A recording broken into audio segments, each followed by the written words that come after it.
मित्रांनो, मी तुम्हाला आता एक रिॲलिटी सांगणार आहे. ॲक्च्युली माझ्या भरपूर विद्यार्थ्यांनी मला विचारलं की सर म्हणे जॉबला मी अप्लाय करतो, तिथं एच आर काय आम्हाला बरोबर रिस्पॉन्स देत नाही, इंटरव्ह्यू पण होतात पण सिलेक्शन होत नाही.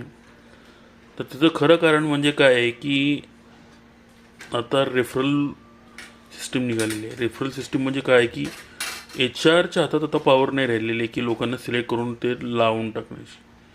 तर कोणते CEO असेल, मोठ्या कंपनी उद्योगावर लोक असतील, त्याला कोणी तुम्ही रेफर केलं आणि त्यांनी तुमचं रेफरन्स दिलं तर त्याला प्रायोरिटी जास्त असते.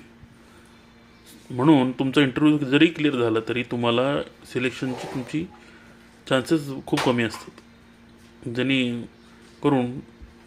त्यामुळे तुम्हाला तिथे त्या कंपनीमध्ये तुम्हाला जॉब लागू शकत नाही. म्हणून ही रेफरल पॉलिसीचा वापर तुम्ही करू शकता आणि तुम्ही एच आरला बायपास करून तुम्ही आपला